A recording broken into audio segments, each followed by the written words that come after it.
Al-Iman TV, sarana penyubur keimanan. Bismillahirrahmanirrahim. Alhamdulillahirabbil alamin. Wa bihi nasta'inu ala umurid dunya waddin. Wassalatu wassalamu ala asyrafil anbiya'i wal mursalin.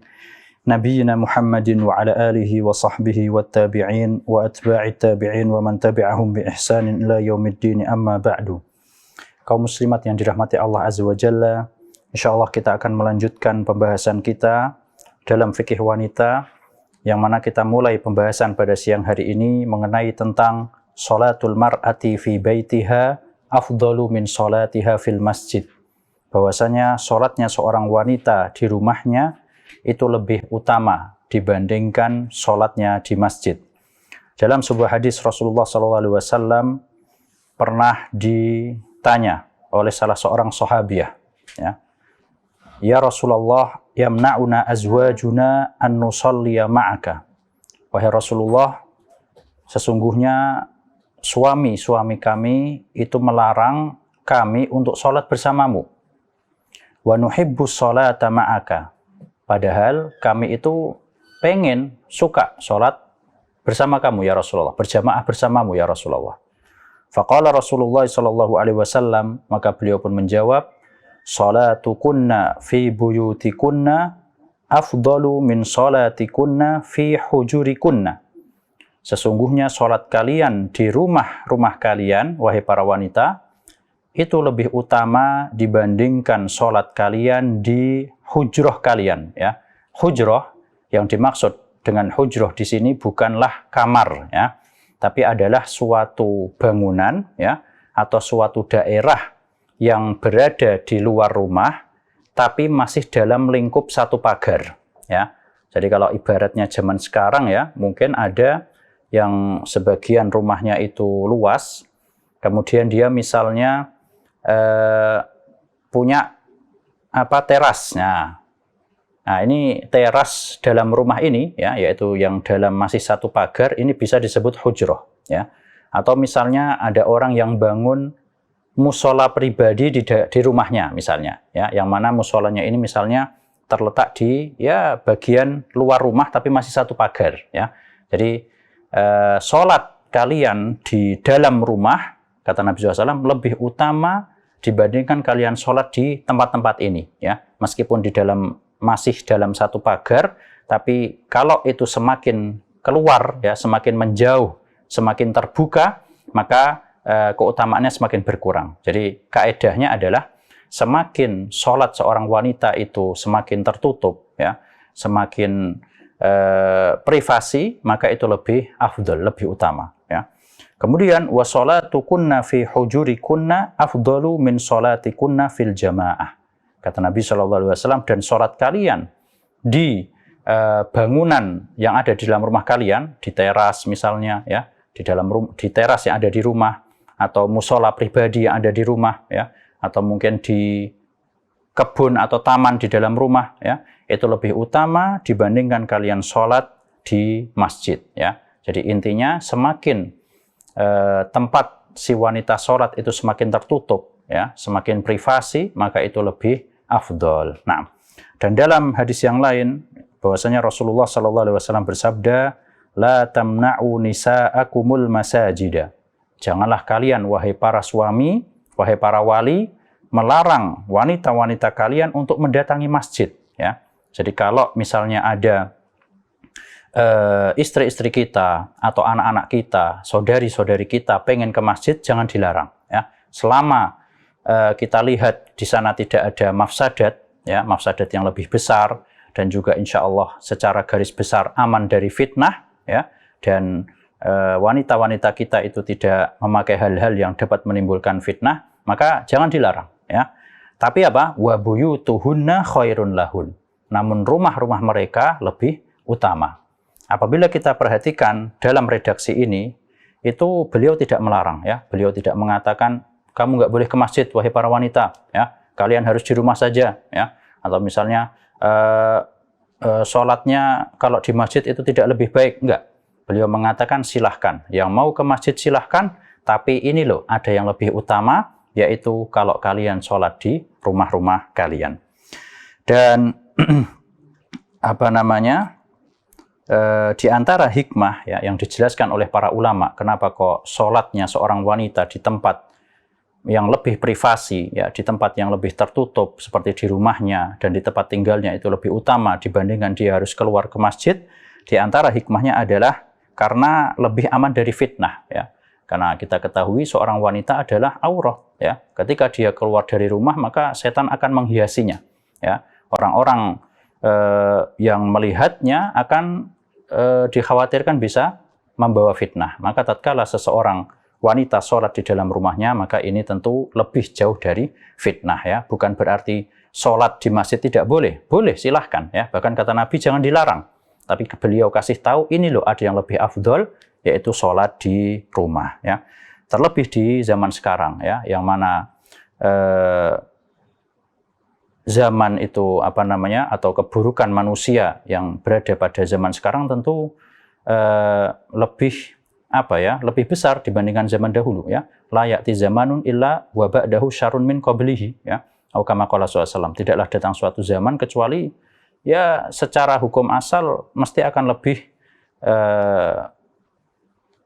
kerusakannya akan lebih besar dibandingkan zaman sebelumnya, ya. Maka apabila kita melihat hal-hal ini, ya, dan dikhawatirkan apabila keluar itu menimbulkan fitnah, ya, dan juga kita pun aslinya dengan sholat di rumah pun mampu, ya, bisa khusyuk, kemudian juga bisa sholat dengan tenang, ya, maka kenapa tidak kemudian kaum muslimat sholat di rumah, ya. Meskipun begitu, kalau mungkin suatu saat pengen sholat di masjid silahkan, ya, tapi di sana ada hal yang lebih baik, yaitu sholat di rumahnya. Nah, dan dalam hadis yang lain bahkan sampai yang menunjukkan kalau hendaknya seorang wanita apabila dikhawatirkan terjadi fitnah, ya, apabila dia keluar dari rumahnya untuk sholat, ya, dikhawatirkan terjadi fitnah, itu sampai-sampai Aisyah radhiyallahu anha berkata, "Lau adraka Rasulullah sallallahu alaihi wasallam ma ahdatsan nisa'u la mana'ahunna kama muni'at nisa'u Bani Israil." Kata Aisyah radhiyallahu anha, seandainya Rasulullah sallallahu alaihi wasallam mendapati apa yang terjadi dengan para wanita di zaman beliau, di zamannya Aisyah ini, ya, di zaman ini maksudnya zaman Aisyah, ya, niscaya beliau akan larang mereka sebagaimana para wanita Bani Israel dilarang keluar, ya. Tapi pernyataan Aisyah seperti ini adalah menunjukkan kehati-hatian beliau, ya. Namun sekali lagi pendapat atau perkataan yang lebih tepat adalah diperbolehkan bagi wanita untuk sholat ke masjid dengan syarat aman dari fitnah, namun rumah mereka itu lebih utama. Nah, dengan demikian dapat kita simpulkan, ya, kesimpulannya bahwasanya sholatul mar'ati fi jama'atin fil masjid khairun min sholatiha munfaridatan fil masjid, ya. Kesimpulan yang pertama, sholatnya seorang wanita secara berjamaah di masjid ini lebih afdol daripada dia sholat sendirian di masjid, ya. Sama-sama sholat di masjid, tapi yang satu berjamaah, yang satu sendirian, tentu yang berjamaah lebih afdol, ya. Wong sama-sama sudah sampai masjid, kenapa nggak jamaah sekalian, ya. Yang kedua, kesimpulan yang kedua, poin yang kedua, sholatul mar'ati fi jama'atin fi baitiha khairun min sholatiha munfaridatan fi baitiha, ya.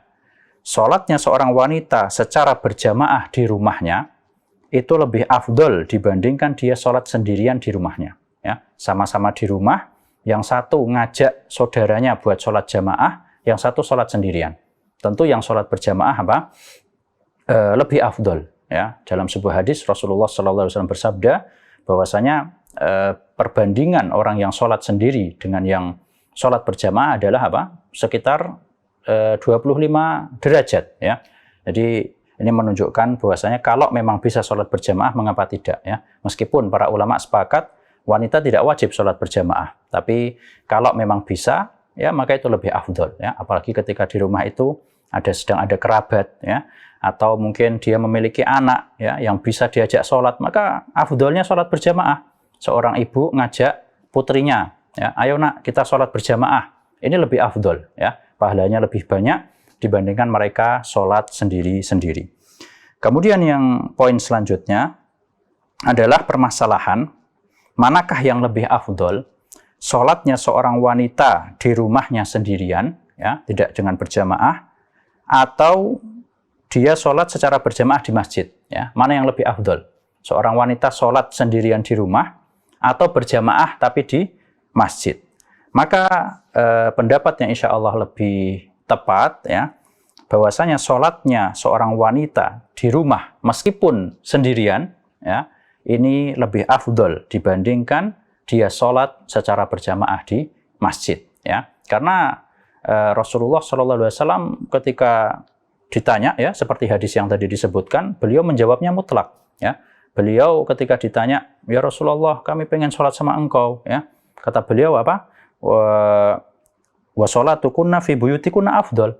Ya, sholat kalian di rumah lebih afdol. Ya, beliau nggak bilang kalau sama-sama jamaah maka di rumah afdol. Ya, kalau di rumah kalian sendiri di masjid berjamaah maka lebih afdol berjamaah di masjid. Tidak. Beliau menjawabnya secara mutlak bahwasanya sholatnya seorang wanita di rumah, entah itu dengan berjamaah dan itu lebih afdol, ataupun dengan sendiri itu lebih baik daripada dia sholat berjamaah di masjid. Wallahu a'lam.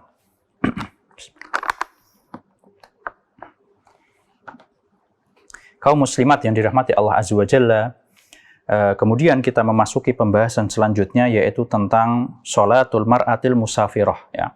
Sholatnya seorang wanita tatkala dia safar. Ya. Dalam pembahasan ini sebenarnya di sana tidak ada bab khusus, ya, yang membahas khusus untuk wanita, alias bab tentang permasalahan ini itu ya sama, ya, antara laki-laki itu juga, antara laki dan wanita tidak ada bedanya. Ya. Yang diajarkan hukum-hukum yang berkaitan dengan sholatnya musafir bagi laki-laki itu juga bisa diterapkan pada hukum-hukum yang berkaitan dengan sholat seorang wanita yang sedang safar. Ya. Allah Subhanahu wa taala berfirman, "Wa idza darabtum fil ardi falaysa 'alaikum junahun an taqsuru minas salati in khiftum ay yaftinakumul ladzina kafaru." Surat An-Nisa ayat 101. Dan apabila kalian sedang melakukan perjalanan di atas muka bumi ini, maka tidak mengapa kalian mengqashar salat, ya, apabila kalian takut dari kejahatan orang kafir. Ya, ini ayat ini turun berkaitan dengan ketika itu para sahabat sedang berjihad dan dikhawatirkan mendapat serangan, sehingga diperbolehkan bagi mereka untuk sholat secara qashar, ya, dan juga ini diperbolehkan bagi orang yang sedang safar. Ya. Jadi hukum mengqashar sholat ketika safar hukumnya adalah sunnah. Ya. Apabila seseorang laki-laki maupun perempuan bisa melakukannya, bisa mengqashar sholatnya, maka ini lebih afdol. Ya. Jadi kalau dia punya pilihan antara mengqashar sholat sama menitmamkan, ya, maka lebih afdol apa? Qashar. Ya. Tapi kalau misalnya dalam suatu keadaan itu dia memang harus mengikuti yang itmam, misalnya dia lagi perjalanan, ya, satu keluarga perjalanan, kemudian singgah di suatu masjid, kebetulan masjidnya sedang melakukan sholat berjamaah dengan imam rawatib, ya. Dan tentu namanya imam rawatib mesti apa? Itmam, menyempurnakan sholatnya.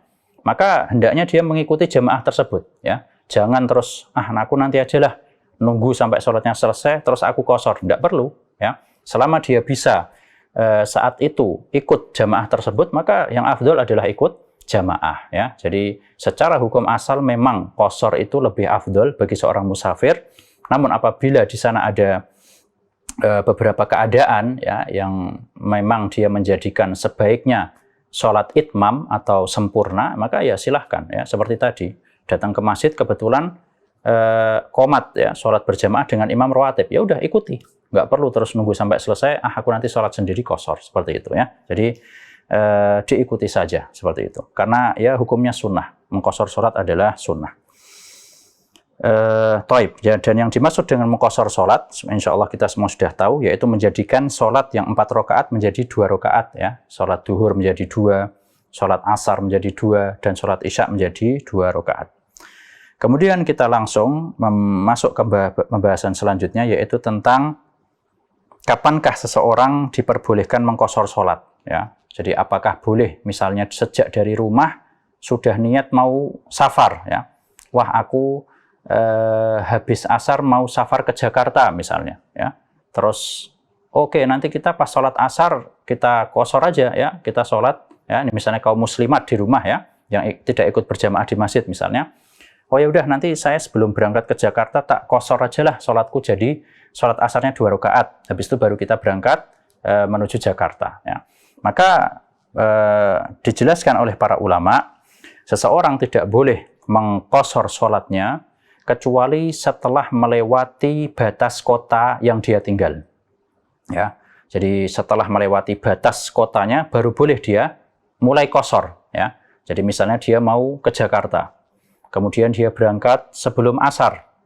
Kemudian misalnya dari Surabaya ya masuk misalnya kota Mojokerto misalnya ya, maka boleh saat itu masuk waktu asar boleh dia mulai mengqashar sholat ya. Tapi kalau dia masih berada di dalam kotanya ya, meskipun dia sudah mulai berjalan ya, apalagi ini belum mulai jalan, maka tidak diperbolehkan bagi dia untuk mengqashar sholatnya ya. Jadi diperbolehkan seorang mengqashar sholat itu kalau sudah melewati batas kota. Nah, di antara dalil yang menunjukkan ini, hadis Anas bin Malik radhiyallahu anhu bahwasanya shallaitu zuhra ma'an Nabi sallallahu alaihi wasallam bil Madinati arba'an ya.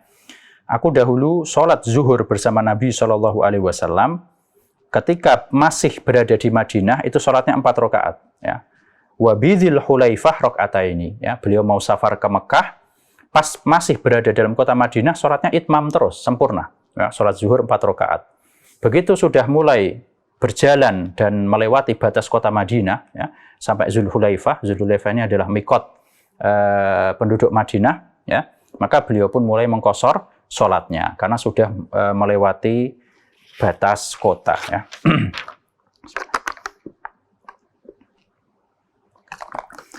Kemudian selanjutnya yaitu tentang jarak berapakah seseorang boleh mengqashar sholat ya. Ini juga sama pembahasannya, laki-laki maupun perempuan sama saja. Namun di sini kita bahas sedikit ya tentang permasalahan pada jarak berapa atau safar yang sejauh apa seseorang diperbolehkan untuk mengqashar. Di sana memang ada beberapa pendapat di kalangan ulama ya. Sebagian mereka ada yang berpendapat bahwasanya hal ini kembali ke urf atau kebiasaan masyarakat ya. Kalau menurut masyarakat safar ke kota ini atau pergi ke kota ini termasuk safar, oh berarti ini boleh qashar. Kalau menurut urf atau kebiasaan masyarakat setempat pergi ke kota ini bukan termasuk safar, oh berarti nggak boleh qashar ya. Dan ini pendapat yang cukup kuat. Sebagian ulama yang lain, di antaranya dalam mazhab Syafi'i, bahwasanya patokan seseorang diperbolehkan untuk mengqashar sholat yaitu apabila dia melakukan perjalanan ke suatu tempat yang jaraknya sekitar 80 sampai 90 kilo ya. Adapun kalau tempat tersebut kurang dari 80 kilo, maka dia tidak diperbolehkan untuk mengqashar ya. Katakan misalnya seseorang ingin pergi dari Surabaya ke Sidoarjo ya. Sidoarjo 30 kilo ya. Berarti dia tidak boleh mengqashar sholat ya. Entah itu saat perjalanan menuju Sidoarjo maupun tatkala singgah di Sidoarjonya, dia tidak boleh mengqashar sholat. Seseorang mau pergi ke Solo misalnya ya. Solo sekitar 300 kilo ya kurang lebih, maka nggak apa-apa ya, karena lebih dari 80 sampai 90 kilo. Seseorang mau pergi ke daerah misalnya mana ya, daerah Malang atau sebelum Malang ya, terus dia ragu-ragu ini sudah masuk jarak dibolehkan qashar atau belum ya, sekitar antara 78 atau 80 kilo lah, dia masih ragu-ragu ya. Maka kalau dia ragu-ragu apakah ini sudah masuk ke dalam jarak diperbolehkan qashar atau belum, kembali ke hukum asal yaitu dia harus itmam ya. Dia harus menyempurnakan sholatnya. Dan saya pribadi lebih cenderung kepada pendapat yang memakai jarak ya. Jadi selama perjalanan tersebut itu jaraknya lebih dari 80 sampai 90 kilo, maka itu baru dibolehkan untuk mengqashar sholat ya. Jadi kalau pakai jarak itu jelas patokannya ya. Jadi insya Allah saya pribadi lebih cenderung ke pendapat ini. Selanjutnya yaitu permasalahan berapa lama seseorang dibolehkan untuk mengqashar. Jadi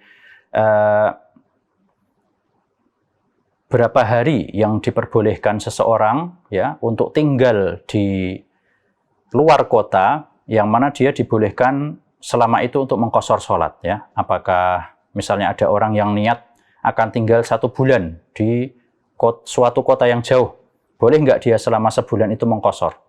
Atau misalnya ada orang mau tinggal di situ 3 hari misalnya, boleh nggak selama 3 hari dia mengqashar?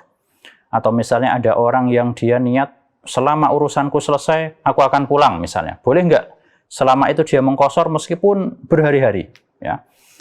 Maka dalam masalah ini memang ada beberapa pendapat sekali lagi, dan pendapat yang dipilih dalam mazhab Syafi'i, dan saya pribadi lebih cenderung kepada pendapat ini, yaitu adalah selama 3 hari 3 malam selain hari datang dan hari pergi ya. Jadi katakan misalnya ada orang mau ke Solo dari Surabaya ya, dan Solo ya safar ya, sudah sekitar 300 kilo. Kemudian dia niat tinggal di Solo selama 3 hari. Misalnya dia niat tinggal di Solo dari hari Senin sampai hari Rabu, kemudian Kamisnya pulang ya. Jadi nginapnya 3 hari 3 malam, Kamisnya dia pulang. Maka dia berangkat pada hari Ahad ya, dari Surabaya sampai Solo mungkin sore atau malam.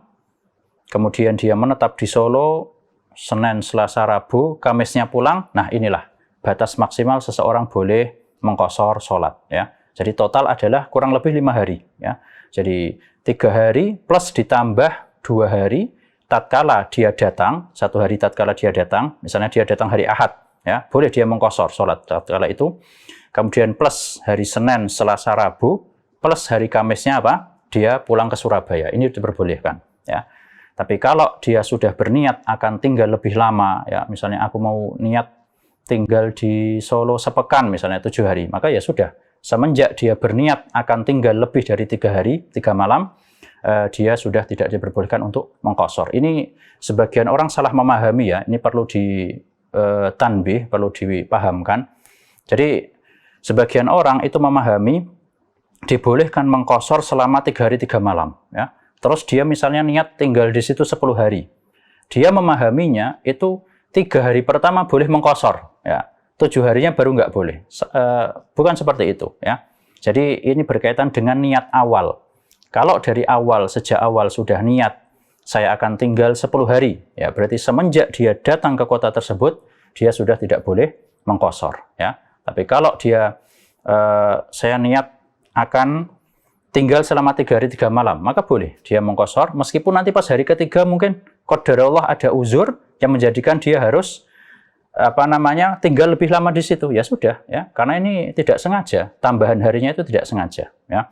Atau misalnya ada orang yang mengatakan selama urusanku selesai maka aku akan segera pulang ya. Ini kata para ulama dia diperbolehkan untuk mengqashar sholat meskipun sudah lebih dari 3 hari 3 malam. Wallahu a'lam.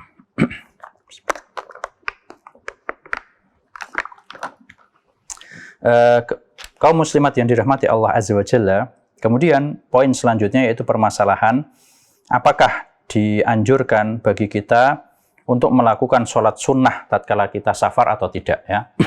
Jadi sebagaimana kita ketahui ya, namanya sholat sunnah ini adalah termasuk sholat yang banyak toleransinya dibandingkan sholat wajib. Di antaranya diperbolehkan sholat sambil duduk ya, kemudian sholat sambil menaiki kendaraan ya, tanpa harus menghadap kiblat ya, karena sholat sunnah lebih banyak toleransinya daripada sholat wajib. Nah, ketika seorang safar itu bisa dimanfaatkan ya, daripada mungkin duduk bengong nggak ngapa-ngapain, bisa dimanfaatkan untuk sholat sunnah. Dan berkaitan dengan sholat sunnah ini, yang sunnah ya, yang sunnah dilakukan adalah dia tidak sholat sunnah rawatib ya. Jadi minas sunnah tarku ar-rawatib fis safar ya. Termasuk sunnah seseorang tidak sholat sunnah rawatib ketika safar. Jadi sholat sunnah rawatib kita ketahui ya, yaitu sholat sunnah qobliyah dan ba'diyah yang mengiringi sholat waktu sholat wajib 5 waktu ya. Nah itu sunnahnya malah kita hendaknya jangan sholat ketika safar, kecuali adalah sholat 2 rakaat sebelum subuh. Dalam hadis disebutkan bahwasanya Rasulullah SAW tidak pernah meninggalkan 2 rakaat sebelum subuh ketika safar maupun ketika mukim ya. Adapun qobliyah dan ba'diyah selainnya itu sunnahnya malah kita tinggalkan ya. Adapun sholat sunnah yang sifatnya sholat sunnah mutlak, maka ini boleh dilakukan dan disunahkan ya. Jadi kalau kita mau sholat sunnah ketika kita sedang safar, niatkan aja sholat sunnah mutlak ya, atau sholat sunnah tahiyatul masjid, atau sholat sunnah ba'dal wudu ya, setelah wudu misalnya dia sholatnya habis wudu, dan tidak perlu sholat sunnah rawatib ya, tidak perlu diniatkan sholat sunnah rawatib karena Nabi SAW diriwayatkan beliau tidak pernah melakukan sholat sunnah rawatib kecuali 2 rakaat sebelum subuh. Kemudian poin selanjutnya yaitu tentang masalah menjamak sholat ya. Dan ini juga sama, antara laki-laki dan perempuan tidak ada kekhususan. Di antara hal yang membolehkan seseorang menjamak sholat itu adalah menggabungkan 2 sholat yang aslinya berada di 2 waktu yang berbeda, digabungkan menjadi atau dilakukan di 1 waktu ya. Dan jamak terbagi menjadi 2, ada jamak takdim, yaitu sholat yang kedua dimajukan, dilakukan di waktu sholat yang pertama, dan yang kedua adalah jamak takhir ya, yaitu mengakhirkan sholat yang pertama agar dilakukan di waktu yang kedua. Dan menjamak sholat, di antara sebab yang membolehkannya, yang pertama adalah safar, ya, sebagaimana tadi kita bahas. Jadi seorang yang sedang musafir, dia dibolehkan untuk menjamak sholat. Boleh ya, bukan sunnah. Ya, dibolehkan untuk menjamak sholat. Kalau yang sunnah itu kosornya. Ya. Jadi disunahkan untuk mengkosor dan dibolehkan untuk menjamak. Ya. Kemudian yang kedua adalah karena apabila ada uzur, ya, apabila ada uzur atau hajat, ya, dan ini dilakukan dengan syarat jangan sampai dijadikan kebiasaan, ya. Jadi misalnya contoh uzur itu kayak sakit misalnya, ya, yang mana orang dikhawatirkan dia akan kesulitan untuk ngambil air wudhu lagi, untuk melakukan sholat lagi dikhawatirkan akan berat dan susah, maka dibolehkan dia untuk menjamak sholat, ya. Misalnya dia sholat maghrib, ya, yang mana di situ dia sangat sakit sekali, Allah yasfih. Kemudian untuk wudhu itu sangat berat, ya. Untuk nunggu sampai waktu isya itu dia sangat berat, ya. Maka diperbolehkan dia mengambil air wudhu, kemudian sholat maghrib plus jamak sholat isya, ya. Begitu pula misalnya sholat duhur dijamak dengan sholat asar, dan hajat-hajat yang lainnya yang berkaitan dengan kebutuhan seseorang, ya. Contohnya seperti seorang dokter yang mana dia harus melakukan operasi misalnya, ya, maka dibolehkan untuk menjamak sholat. Namun hal seperti ini diperbolehkan dengan syarat jangan dijadikan kebiasaan, ya. Jadi jangan terlalu sering, ya, jangan sering-sering seperti itu. Taib. Kemudian kaum muslimat yang dirahmati Allah Azza wa Jalla, pembahasan selanjutnya yaitu tentang hukum sholat Jumat bagi seorang wanita, ya. Para ulama sepakat bahwasanya tidak wajib bagi seorang wanita untuk menghadiri Jumat, ya. Rasulullah SAW bersabda, al-jumu'atu haqqun wajibun ala kulli muslimin fi jama'atin illa arba'ah.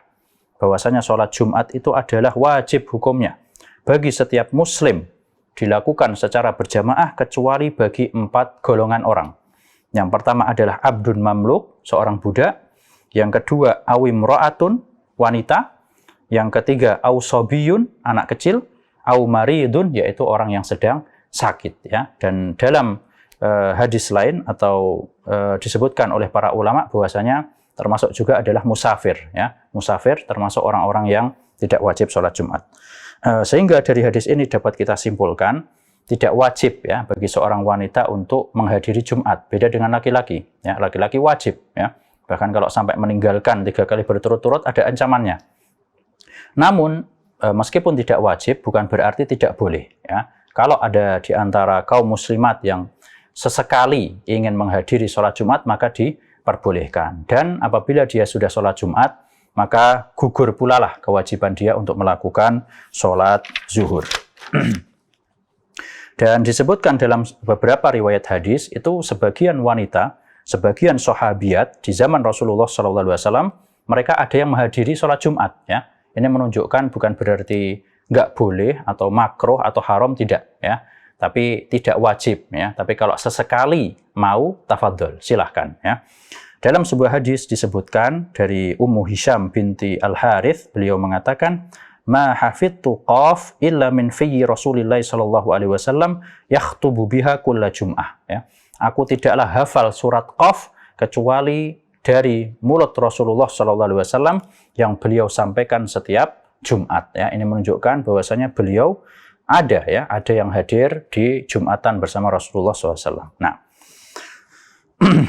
kemudian poin selanjutnya ini secara garis besar, ya, intinya sama kok, ya. Jadi adab-adab Jumat, ya, mandi dulu, kemudian bersegera menuju masjid, ya, pakai pakaian yang paling bagus, kemudian sholat tahiyatul masjid. Jadi hukum-hukum yang berkaitan dengan sunnah-sunnah atau adab-adab hari Jumat itu yang disunahkan bagi laki-laki juga disunahkan untuk perempuan. Kecuali mungkin sedikit aja yang berbeda, kayak memakai parfum, ya. Perempuan jangan, ketika keluar jangan pakai parfum. Nah, ini sama semua. Kemudian berkaitan dengan sholat id, ini sudah pernah kita sampaikan, ya, ketika membahas tentang puasa sekaligus. Nah, itulah mungkin hal-hal yang berkaitan dengan sholat, ya, bagi wanita secara garis besar kita sudah bahas, insya Allah.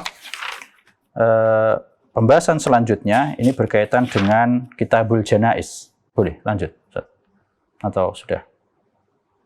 Taib. Jadi mungkin itu yang dapat disampaikan. Insya Allah kita lanjutkan pembahasan Kitabul Janaiz pada pertemuan selanjutnya. Kurang lebihnya mohon maaf. Jika ada yang salah maka itu datangnya dari kurangnya ilmu saya, dan yang benar datangnya dari Allah Azza wa Jalla. Wa sallallahu ala nabiyyina Muhammad wa ala alihi wa sahbihi wa sallam. Dukung channel kami dengan like, subscribe, dan aktifkan notifikasi agar kamu tidak ketinggalan video-video menarik lainnya.